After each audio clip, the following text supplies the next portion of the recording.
बिहार के युवाओं के लिए ये बड़ी खबर है, क्योंकि अब अगर आपको 15 दिन के अंदर रोजगार नहीं मिला तो आपको सरकार रोजगार भत्ता देगी।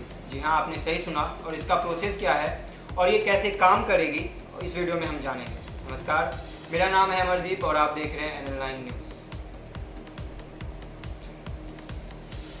दरअसल शुक्रवार यानी 14 जून को हुई नीतीश कैबिनेट की बैठक और इस बैठक में कई महत्वपूर्ण एजेंडों पर मुहर लगाई गई। सूत्रों के मुताबिक 25 महत्वपूर्ण एजेंडों पर मुहर लगाई गई और उन सब में से सबसे बड़ी खबर ये है कि अब सरकार बिहार के युवा को रोजगार देने की दिशा में अपना कदम बढ़ाना शुरू कर दिया है। चर्चा ये हुई कि आखिर कैसे रोजगार दिया जाए और अगर रोजगार नहीं दे पा रहे हैं तो कैसे फिर रोजगारी भत्ता दिया जाए। रोजगार नियमावली 2024 में ये कहा गया कि रोजगार के लिए आवेदन करने के 15 दिन के अंदर अगर रोजगार नहीं मिली तो सरकार बेरोजगारी भत्ता देगी।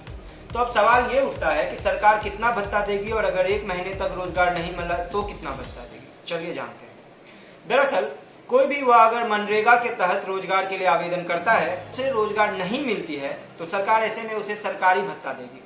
मंत्रिमंडल के प्रमुख सचिव S सिद्धार्थ ने बताया कि किसी भी आवेदक को 100 दिन के रोजगार की गारंटी होगी और यदि उन्हें रोजगार उपलब्ध नहीं करवा पाई सरकार तो उन्हें भत्ता मिलेगा। अब कितना भत्ता मिलेगा उस पर भी बात कर लेते हैं। दरअसल किसी मनरेगा आवेदक को रोजगार नहीं मिल पाता है तो उसे दैनिक मजदूरी के 1/4 भाग भत्ता के रूप में मिलेगा और अगर उसे 1 महीने काम नहीं मिलता है तो उसे दैनिक मजदूरी का आधा हिस्सा दिया जाएगा। अधिकारियों के मुताबिक इस साल मार्च में सेंट्रल गवर्नमेंट ने मनरेगा स्कीम में सुधार किया था और मनरेगा में दी जाने वाली मजदूरी में बदलाव किया था और ये राशि हर एक राज्य के लिए अलग अलग था।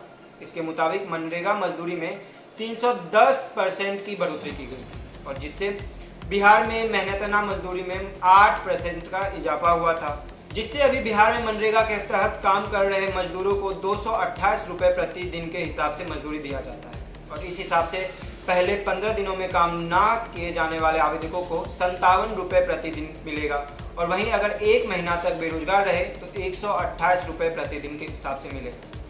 बेरोजगारी भत्ता पाने के लिए आवेदन प्रक्रिया क्या होगी, सरकार जल्द ही इस पर नोटिस जारी करेगी। लेकिन इन सब में अच्छी खबर ये है कि भले ही चुनाव के मद्देनजर रखकर ही ये सब किया जा रहा हो, लेकिन बिहार के निम्न स्तर के मजदूर अब उनके लिए एक बहुत ही अच्छा कदम उठाया गया है। जो मजदूर मनरेगा के तहत रजिस्टर होकर भी दैनिक आय नहीं जुटा पाते थे, उनके लिए ये सरकार की ओर से बहुत ही बड़ी राहत भरा कदम है।